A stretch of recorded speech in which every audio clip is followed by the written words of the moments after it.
Hello, I'm Pamela Young. This is Thrive 2030, brought to you by growthcurv, and my guest today is from down under, all the way from Wellington, New Zealand. Mark Peterson is the Chief Executive of the New Zealand Stock Exchange. How are you, Mark? I'm good, thanks, Pamela. How are you? Very well, thank you. What's the weather like in Wellington today? Well, a lovely day today, yeah. Clear and a little bit autumnal. Oh, what a shame. The summer's moving on already. I'm going to join you there. Is this what it looks like in Wellington today? Oh, very close. Beautiful sunny weather. Close. Yeah. It's a gorgeous city when the sun is shining. Absolutely. Yeah, Mark, you have been at the New Zealand Stock Exchange since 2017, and you came in as at a time when the exchange needed a bit of transformation, and you spent the first couple of years making a lot of changes, which no doubt you will touch on as you go through this conversation today. But I'm wondering if we would start with, how did those changes strengthen your organisation and prepare you to get through the pandemic over the last 2 years? What would you say would be the key thing that you're thankful to have done in those first couple of years when we hit 2020? Yeah. 2017 was interesting, actually. When we arrived, we spent the second half of the year going through and doing a full strategic review. It took probably 5 months. It resulted in an investor day at the end of it all, and probably 3 or 4 board meetings as we went through. Yeah. But the long and the short of the results were that we needed to get back to our core business of capital markets. And we had a range of activities around us which was a little hard to see the connection to the core. So in that instance, we sold those off. We kept our Smart Shares funds management business because it is connected to markets. If that business grows, it actually helps capital markets grow. We saw a value opportunity there, and we saw a market development opportunity as well. And then likewise with our wealth technologies platform, we kept that. That provides infrastructure, technology and administration services to financial intermediaries. Mm-hmm. And again, having a really efficient advisor market is really good for capital markets. It's good for bringing more participants and investors into the market. So we found that there was a connection to core, and likewise we saw a value opportunity and a market development opportunity. So we focused back on capital markets. We've kept those 2, what we called at that stage, adjacent businesses.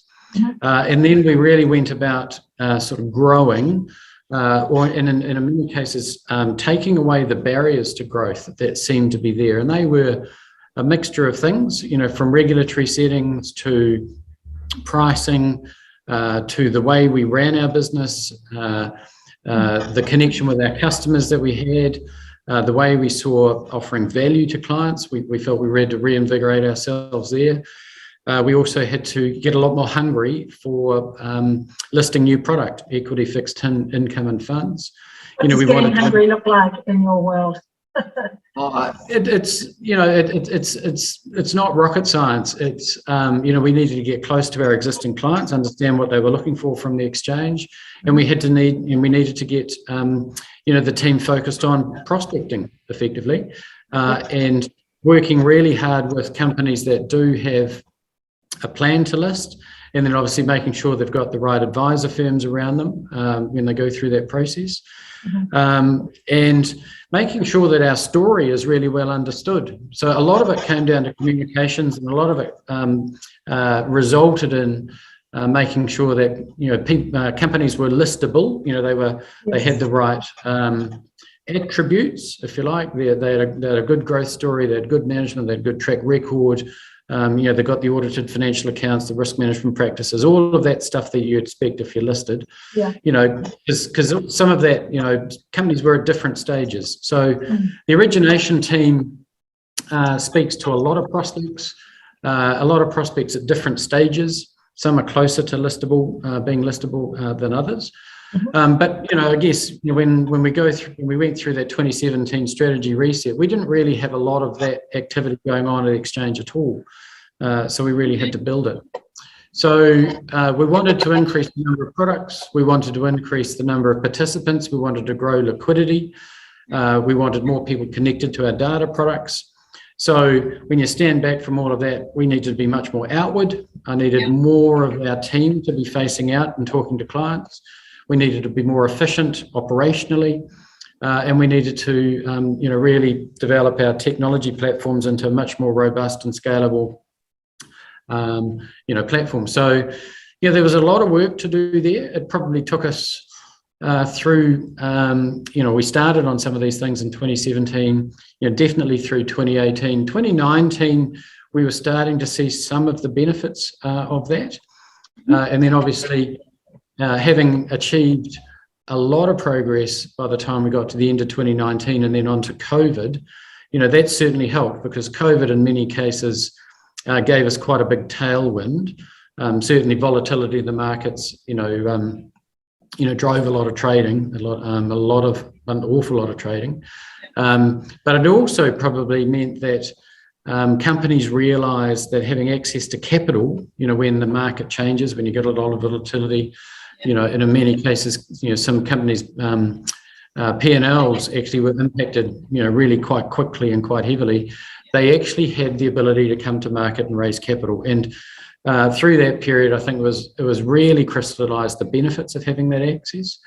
But at the same time, too, a lot of the work that happened from 2017, 18, and 19, just meant that we could capitalise on it when the pandemic rolled in. Fantastic. So in those 3 years where you were becoming more outward looking and strengthening relationships with customers, that prepared you for riding through the pandemic better than it we were certainly a lot better positioned, for it. From 2020, sort of through 2021 and now, I think, there's still plenty to do. There's more of the story that we can tell. There's more marketing that we can do. There's more prospecting that we can do. We can make sure that we're working with industry as best we possibly can. When I say industry, it is the investment banking teams, it is the legal firms, it is the big accounting firms, the other financial, the corporate advisory businesses, because it is, it takes all of that actually to support businesses through, a capital raising event or a listing event. I guess the other thing that we've spent a bit of time on more recently is making sure that the different channels to market are well understood by companies. You don't just need to do an IPO to actually to list. You can, potentially raise money prior to listing. You can have your shareholder spread sort of there and ready. You can list without raising capital, but certainly it gives you the option to tap the market for capital down the track. So that's described as a direct listing. And certainly that's been a popular channel for some companies to come down in the last couple of years.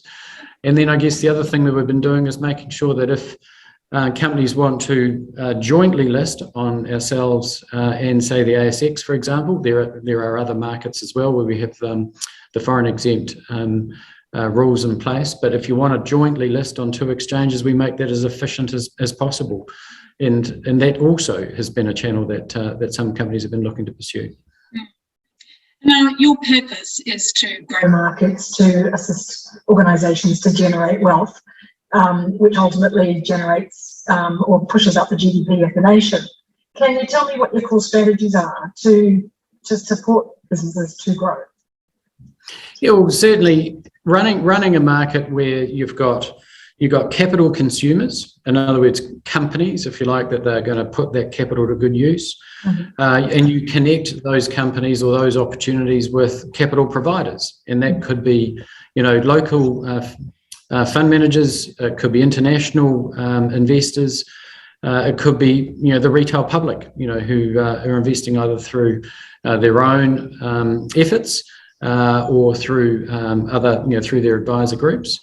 But really what we're about is actually joining that, and getting that provision of capital with the consumption of capital coming together. We try and do that the most efficient way possible. To that end, you need good information. The information needs to be shared appropriately. You need a good sort of rules framework around all of that, and you need an ecosystem in there to support it. So, we're all about trying to create that environment for companies. and I guess, part of that, as I said before, is the companies realise, what we can do and what the advisory and the ecosystem can do for them, when they get into that position.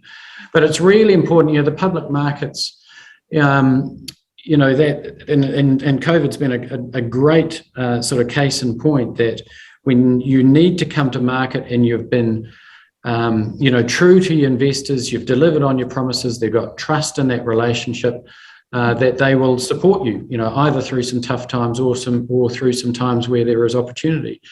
And through that mechanism, companies can thrive. And that's what we're looking to achieve. We want companies to thrive. We want growth. We want more employment. We want higher wages. You have a higher standard of living. For New Zealand, it sort of falls off the back of that. The sort of the spillover effects and the halo effects of a healthy capital market are actually reaped by New Zealand. Is there an inflow of capital coming into the country for your, investors and markets to grow? I mean, is there enough capital around at the moment, or has COVID slowed that? Oh no, I think there is plenty of cash around. No question about that. Certainly in New Zealand, the Kiwi saver growth has been tremendous, over the last couple of decades. There's saving rates are also changing. I think the people are, certainly with a wider range of investors now connected to the market. I think there's a lot of education that's going on. So yes, there is plenty of capital, and probably more of the challenge is to offer product to that capital to invest into. Really interesting product with real growth opportunities in front of it, and get those investors joined up with those opportunities. So, there is plenty of cash, and especially when you've got a low interest rate environment, albeit that that might be changing as we speak. Yeah. But certainly, the equity markets have been alive and well for the last little while. Being the winners and losers, I mean, tourism and travel, have had a very challenging time. Who have profited from the opportunities of COVID? I think, as you say, there's been a mixture. There's been definitely some sectors that have been challenged, but in many cases, you look at the way some of those businesses have responded and thought very imaginatively as to how they handle the challenges, how they see themselves through those challenges. There's been a little bit of reshaping, of some of those businesses. They've made sure that they've got their balance sheets well positioned, for that. But hospo and tourism have done it tough. We know that. That includes the airline industries, etc. It's a fact all over the globe. Others have had challenges of different types. The manufacturing sector or the construction sector. Certainly through 2020 and 2021 has had some challenges. We've now got the supply chain issues, which are affecting a wide range of industries in New Zealand, really. But then you've also had areas where people have pivoted. You've had retail, for example, where the majority of their business was through in-store. Maybe now the businesses are a little bit more balanced between online channels and physical channels.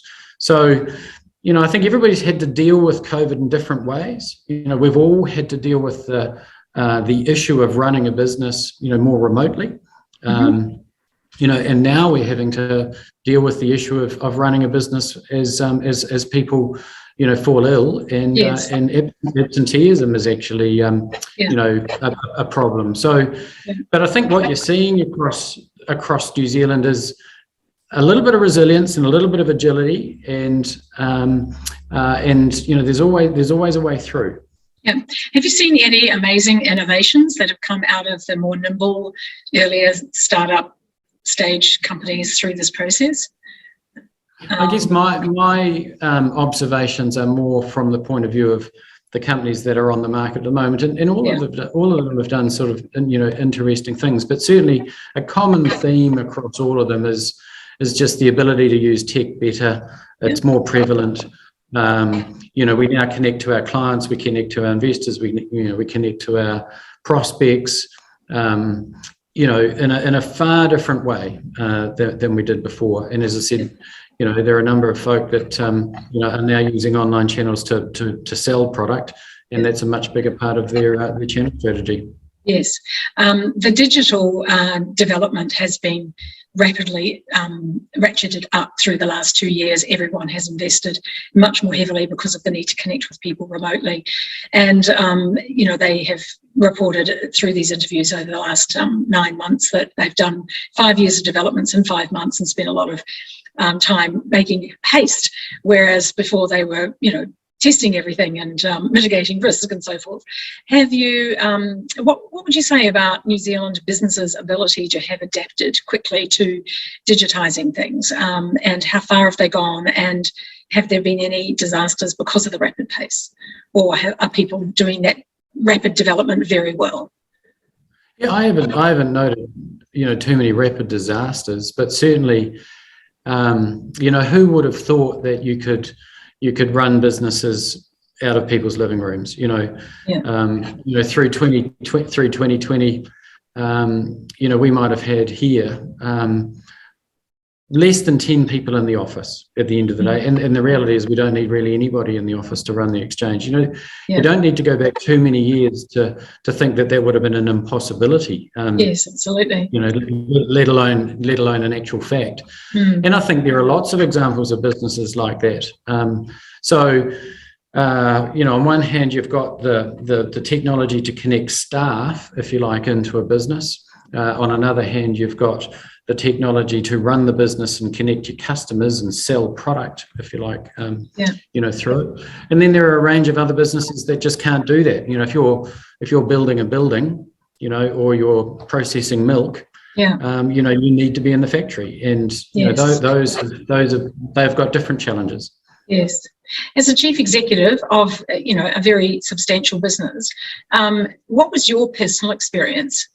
What challenges did you face? How did you deal with them? What big questions came to you? And when you look back, have you changed? I think you value communication probably more than we might have realised. A lot of communication was sort of implicit in the fact that you're in the office and you're speaking to people and all the time, every day. Whereas if you're at home, you had to make a much more concerted effort to connect people and connect people with the central message. And I guess, when I think about, our teams, there was a lot of effort that went in to make sure that people still felt connected to the business, even though they weren't there physically. There was all sorts of innovations, especially through 2020 in particular, probably a little bit through 2021 as well, especially for teams in Auckland, where the social aspect was sort of being trying to be replicated, over the video conferences, whether it's a drink on a Friday night, or it's an online yoga session, or it's people doing the quizzes, if you like, together. It's just so that you've got a little bit of normality. So we saw a lot of that.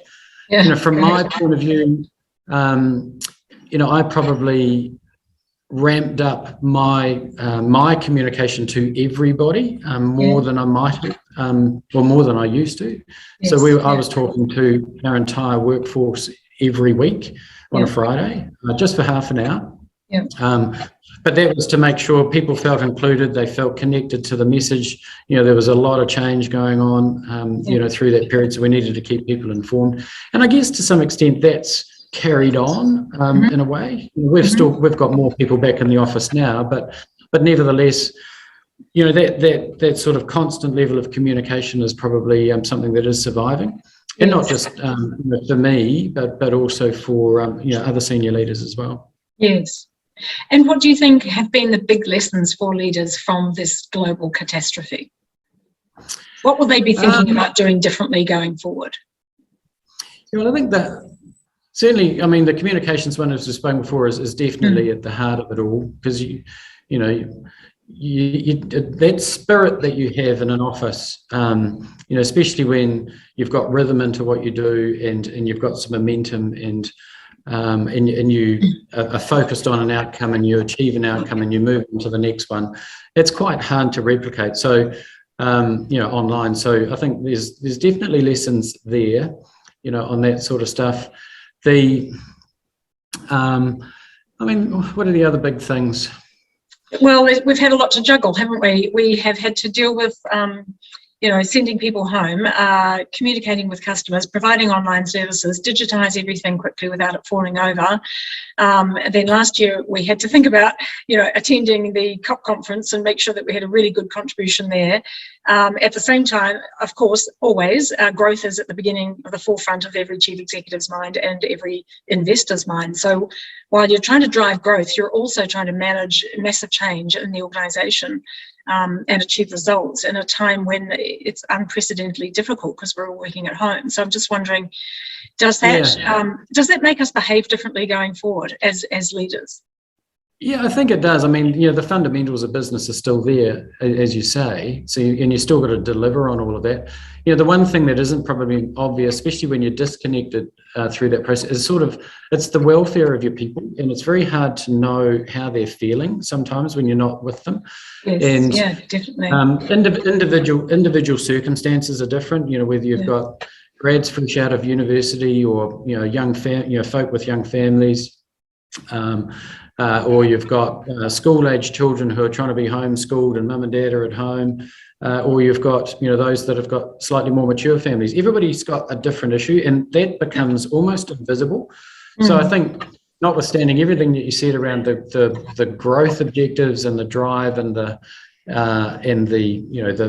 typical sort of business agenda, you've got this other aspect of how do we make sure that we're carrying everybody that's helping us get there along the way, and that takes some focus, actually. Yes, it does.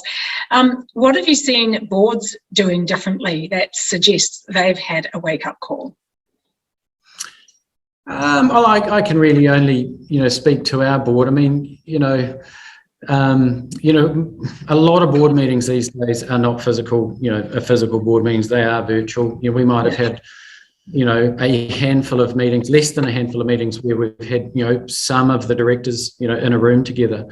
And I guess, many of the descriptions that I've used around keeping staff together and working as a team may well be relevant to boards as well. When they're not seeing each other very often, if there isn't a sort of a glass of wine after a board meeting for that social interaction, those are the sort of things that you can sometimes just lose a little bit of edge. But I know our board are conscious of that. I know James is really conscious of that, and he would be desperate to have a full board in-person meeting to try and sort of get that that sense and that feeling back together. Yes. So I don't think it's a whole lot different in a way. Okay, because before the pandemic, the top priority for boards was growth, getting through their digital transformation, because lots of money was being spent on that and it was quite disruptive to organisations. ESG agenda and meeting requirements there. Cybersecurity and hacking threats. If you just think about what was on their agenda before that, then along comes the pandemic and they all have admitted, gosh, we had pandemic on our risk radar, but we didn't consider it a risk, so we just didn't have a plan. Now I guess everybody will have a plan because we've already drafted it and it'll just be there to be reused again. But now we've got a war in the world, which is potentially going to disrupt markets and global supply chains again. The oil shop is going to put prices up. There's going to be further disruption. So, boards and leaders do have to pivot the way they operate, don't they, going forward? So when you're speaking to your companies, your listed companies, what advice would you give them to build their resilience? We don't necessarily need to give advice to the businesses. I think, these businesses, as you say, they're dealing with constant change. And, whether it's from a health perspective, from an economic perspective, from a market changing perspective, from a geopolitical tension point of view, from as the cycles move and inflation starts to kick in, the businesses are constantly having to assess their environments and adapt. And really, it's just this sort of constantness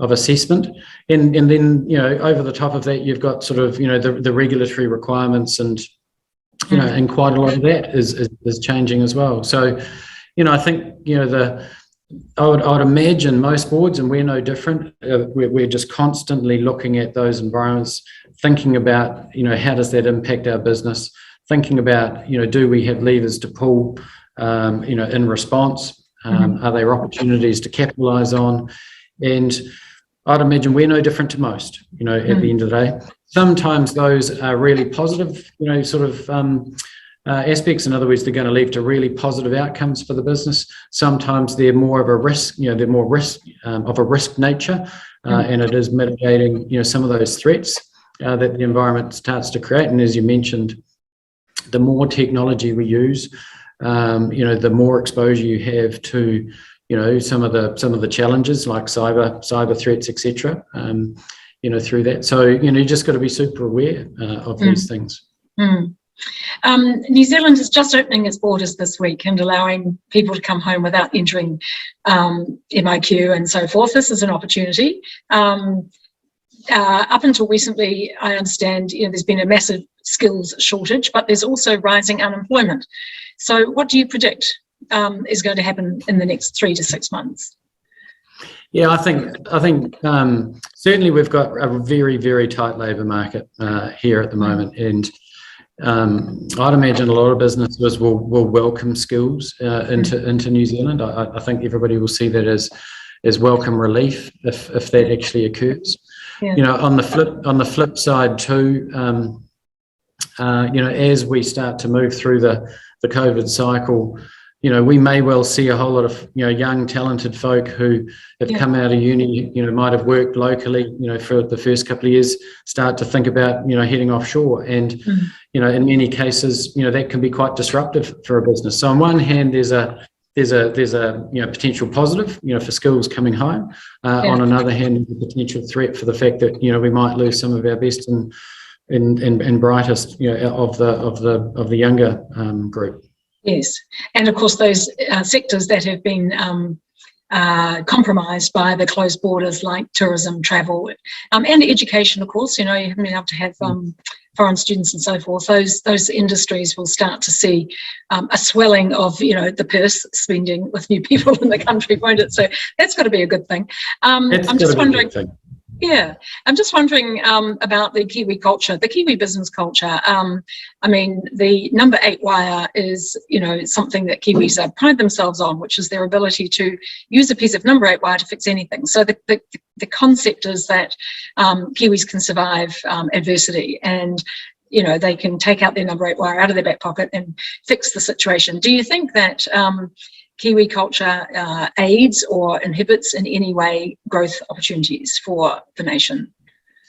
I don't think so, actually. I think, for a long time, and I've, my family, I'm married into a farming family, so I know about number 8 wire, but I think we're a bit more sophisticated than that now. I think there is some real talent, whether it's the people's imaginations and the commercialization of ideas, and that isn't necessarily number 8 wire. That is really compelling, first grade stuff.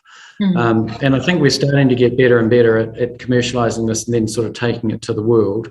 So, I think we're just moving on a little bit. I think what I notice about New Zealand businesses is that because New Zealand market is quite a small market, generally they think global quite early, in which case their business models or the way they think about developing their product, especially if it's in and around tech, has got a global perspective to it, quite early on, as opposed to some bigger markets, which it might be more tailored for the local market, because there's plenty of opportunity just in some of those local markets. Whereas New Zealand's got to think broader than that quite quickly. So, I see, some businesses with real ambition, if you like, and I think, you know, as a nation, we're getting better and better at taking these things global.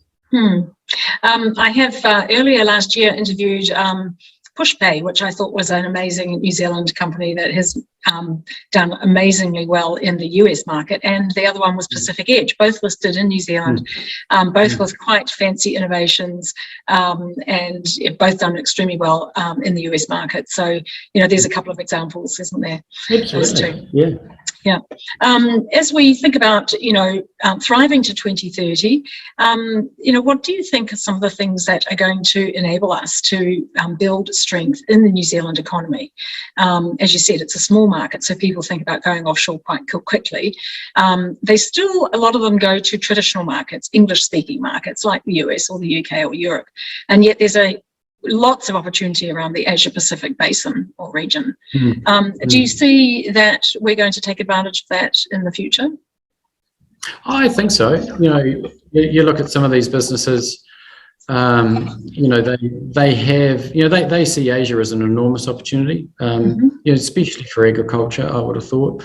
But I think what's probably starting to emerge is a theme where you don't want to put all your eggs in one sort of geographic basket in a way, and especially with, you know, some of these tensions that we're seeing now, that, you know, you really do need to be, you know, to some extent diversified. So, you know, some of those markets that people might have, you know, really honed in on, you know, maybe there's a view that we actually should, you know, pick 2 or 3, you know, global markets and make sure we're strong in sort of all of those in case, you know, something untoward happens. So, you know, I think, you know, people will look at the globe, they will look at the opportunities, they'll look at their products, they'll think about the markets, they'll think about the risks, and they'll make good decisions off the back of taking all of those things into account. Do you think the current Ukraine-Russia crisis is going to impact New Zealand businesses in the short term? You know, I'd imagine, you know, some might. I think there are other geographies in the globe that are going to be impacted more. You know, we obviously do, you know, we have some sectors that have, you know, we might export product up into sort of Eastern Europe. But, you know, it's going to send markets, you know, this sort of geopolitical tension, it does create uncertainty, it does create volatility in asset prices. People are a little unsure how it might play out, they're not sure of the time frame. So, you know, it's probably, from my point of view, it probably creates more impact, if you like, through the market volatility aspect than maybe what New Zealand businesses might face, if you like, from a physical export, you know, perspective. So we'll see, but it's, you know, it's super challenging. It is super challenging because a lot of the global supply chain is still blocked. You know, I'm hearing that it's still going to take at least another 18 months, maybe longer. So we're not going to see light to the end of the tunnel to the end of 23.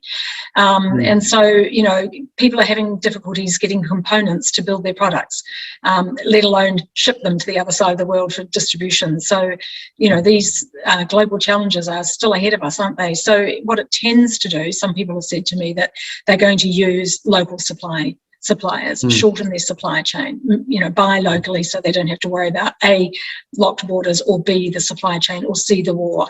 You know, New Zealand's growth is going to be somewhat limited if people can't export and if they can't, you know, get their components into the country to build the things that they need to build. Oh, totally. And, you know, I'd imagine if you're in a position where you can go, you know, go local, you know, for the things you need, you know, that's wonderful. Not everything can be sourced locally, and that's where I think your point is which, you know, we are going to,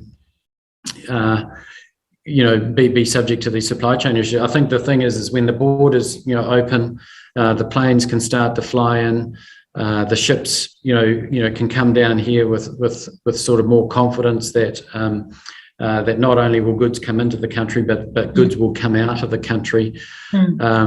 You know, I hear some of the logistics businesses talk about, you know, the economics, if you like, of aircraft freight shipping, freight, container movements, and it makes you realise just how delicately balanced some of that stuff is. But the quicker we can open those borders and give confidence to international freight carriers, be it through aircraft or be it through shipping, to come down here and keep servicing New Zealand, the better, because we need those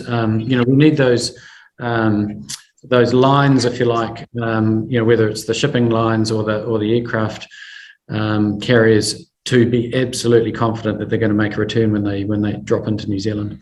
Exactly. And I heard last week from an electronics company that their container of componentry coming from China into Southeast Asia used to be 4,000 a container. Last week he had to pay 36,000.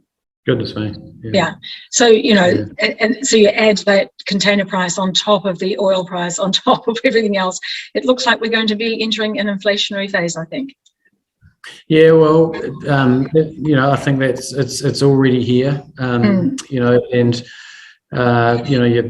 add cost pressures, right across the board, supply chain. You add a tight labour market, and certainly we're seeing wage pressures in our business, and we're hearing that we're no different to a lot of other places. That is going to be it's going to pose some challenges over the next little while. Yes, people have talked to me about the labour shortages and have said that they can't get the people they need because of locked borders. And I've chuckled behind my hand and said, well, hang on a second, aren't we supposed to be getting used to virtual working? So if we can work virtually with people who are in our country, why can't we equally work as comfortably with virtual working with people from other parts of the world? What do you think is the barrier there? Is it multiculturalism, managing people offshore, understanding other cultures? I mean, we're obviously very happy with managing our people at home, but we're not so happy at recruiting from, say, Prague or I don't know, San Francisco or South Africa because of the cultural challenges, maybe. Yeah, I think some of that's getting broken down for a start. I know a number of businesses who have gone offshore and created teams, in other countries to perform functions, critical functions, for their teams, just as you said. So they're not looking at the cultural barriers, or they're not seeing them as inhibitors to do it. Certainly in my experience, because I've sort of led teams who have been based offshore, there is there's a sort of a constant communication. Sometimes there's a cultural barrier, but you wouldn't say barrier. It's just something to be conscious of, and you've got to sort of continually work your way through it. So these are the sort of things that I don't think business will stop. And say no, we can't do that. I think they will look to go and find ways around it. If these labour pressures really continue. So I think the growth ambitions and the opportunities that people are seeing, if it requires us to be a bit nimble and a bit agile as to how we actually get there, then I think you'll start to see businesses do that. They just won't sit on their hands and do nothing. Okay, good to hear that confident attitude from down under. Last year I heard from one of the leaders at Tata Consulting Group, which is one of the largest, IT consulting group in the world. His prediction was that 1/3 of all jobs will be automated by 2030. We have therefore just 8 years left to reskill people, because we can't just find 1/3 new people. What are we going to do with the other third? So what we have to do is reskill. And it's going to be an enormous task if this prediction is true. What do you think are New Zealand businesses aware of that? Do you see them adjusting? Are they ready to make that big skills adjustment so that by 2030 we've got the tech skills that we need to be automated, to use, artificial learning, machine learning, IoT? I mean, these things are going to become second nature for businesses if you want to survive and thrive. The automation thing is interesting, actually, because through my career, probably for the last 20 years, we've been automating process, in various financial institutions that I've been involved in. And what I see is that, in many cases, one job gets automated, but another job gets created, because all of a sudden the work that person might have been doing, which might have been manual, all of a sudden it turns into work that a business analyst might need to understand in order to be able to take the process, design an automated process, and then some developer, comes along and builds the technology to actually undertake the activity. Yes. So I think what it's probably more speaking to is that there's going to be this constant change of roles. And I think the important factor that comes off the back of that is the education. Yes. And it's the re-education of folk that might have been doing, the original job, and what do they do next? And then it's making sure that you've got the skills and experience coming through to actually support, the continual efficiency improvement that you're looking for out of technology. So to me, it's about labour market transformation, and making sure that we can find a way for everybody to sort of still be valued. And I think that's entirely possible. Some of the outcomes that we saw through increased straight-through processing has been win-win for everybody. The boring work was automated, the customer gets more value, the supplier becomes more efficient. You can actually improve margin a little bit. These things I think are good, and by and large. I have had many people approach me in the last 5 years, and with the same story. Pamela, I've just hit 50. I've lost my job. I can't get another one. Now, these are people who are in the second and third tiers of major global organizations and listed companies, as well as smaller ones. And there's this notion that you're not so valuable when you get to that age. And it worries me that when you talk about the need to reskill, which we do need to do, and yes, new technologies create opportunities for new skills and new kinds of jobs. So we can't just dump the other 30% because we still need to earn with an aging population, and also with countries pushing back the retirement age. I don't think that we're at all prepared already, or even willing to retrain people over 50. So I do worry, because a lot of us, like me, want to live to 100. That's my goal. So I'm wondering, of all the people in our society who are 50 and over who are sitting there going, yeah, that happened to me. We need to do better, don't you think? Because we need the skill, we need the technology. The Tata, Girish Ramachandran, who I talked with last year from Tata Group, when I said to him, how are you going to find the skills that you need? Because they predicted 500,000 people. They were going to be short 500,000 IT workers in the world. And there's a call out to women to come back to work. And they will train them in technology, let them work at home, provide them with the skills and the tools that they need. So that's one organisation that recognises that we've got to do something more to get people who are not working back into work, which is the women. But I'm also thinking about the 50-year-olds plus who are saying, gosh, I'm still clever, talented, willing and able, and I just don't, I'm no longer right for the C-suite of a bank or the C-suite of a listed manufacturing company, but I'm good for something.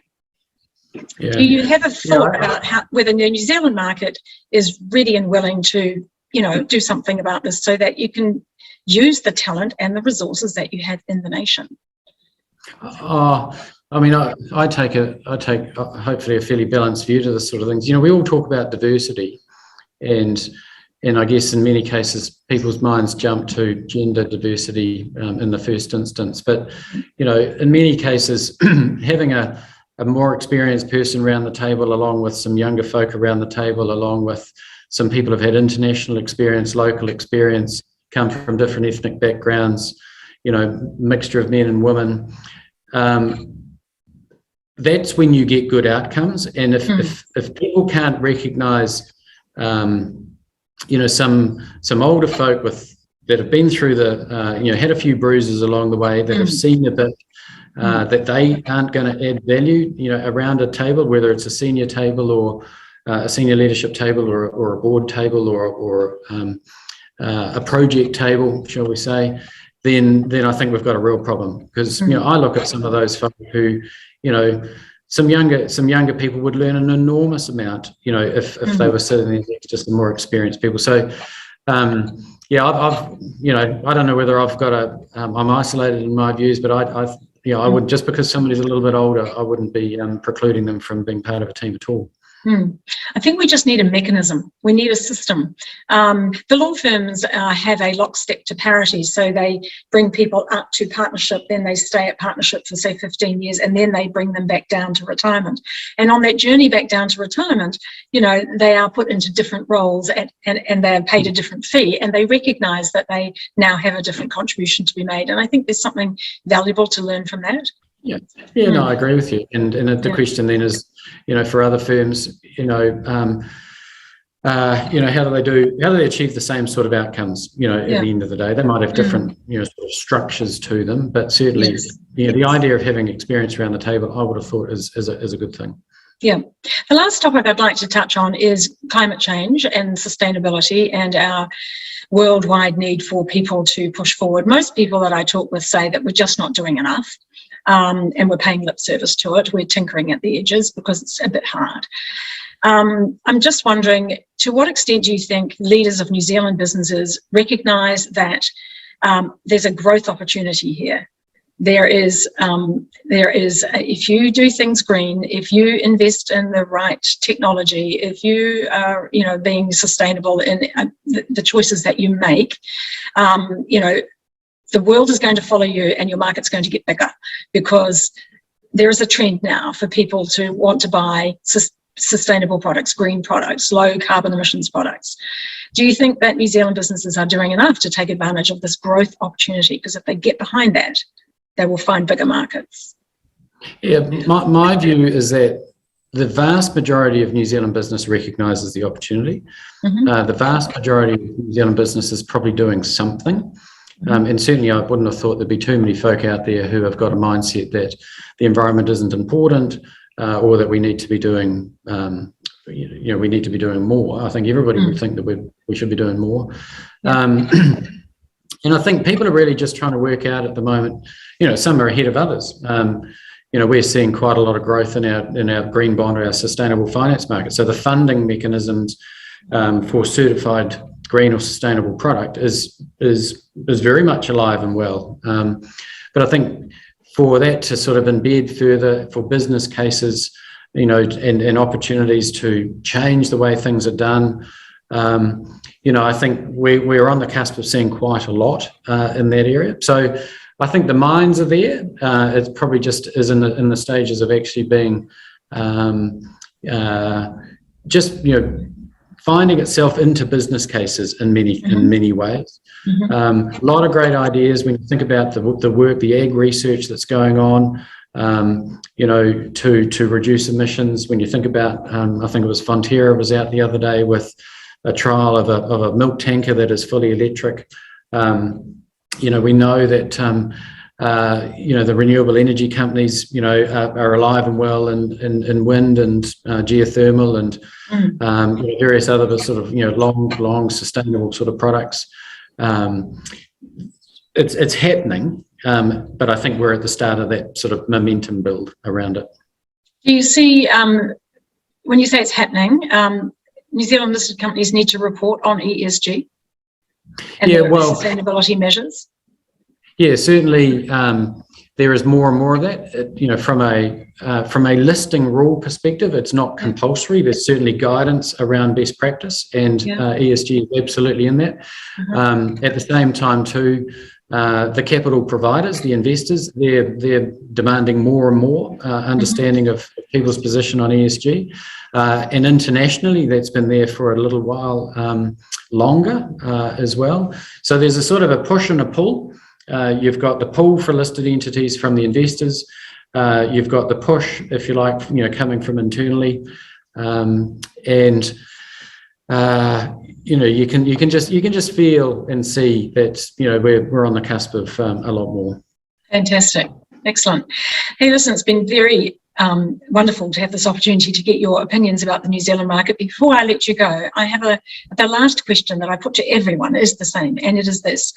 If you were chief executive of the world in the future, what would be your most, the top of mind priorities that you would want to discuss in that first 100 days? What issues would you want to get on the table to resolve? Chief executive of the world. Yeah. Great job. Yeah, no, that's a big job, gosh. Worth aspiring to. Yeah, no, that's huge. I mean, there's a lot of social challenge in the world, isn't there, really? And to some extent, you'd be looking to try and do your best to solve a lot of that. You probably go to Maslow's sort of hierarchy of needs, wouldn't you? And think about what is most important, first, and then I guess that comes down to sort of the population and the health and well-being of the population and the stability of the political systems, and then you probably get into economic advancement. But it'd probably, I don't know quite what would be the thing, but that's how I would start to think about it: the basics, and then build from there. Interesting, yeah, because the basics is, as you say, food, shelter, financial security, belongingness and love, and then you get into self-actualization and, starting to think about how you go to grow as an individual. So you want to make sure that everybody's well fed, that there's equitable distribution of wealth in the world. Oh, I like that model. Yeah, that's a good place to start. Fantastic. Well, look, Mark, it's been great talking with you. Thank you so much for your thoughts today from New Zealand, which no doubt will be, heard across Asia Pacific. And I do hope that some good comes out of this for New Zealand and for your businesses. So just want to say thanks very much for joining Thrive 2030. All the best. Pleasure, Pamela. Thank you for having us. You're welcome. Have a great day.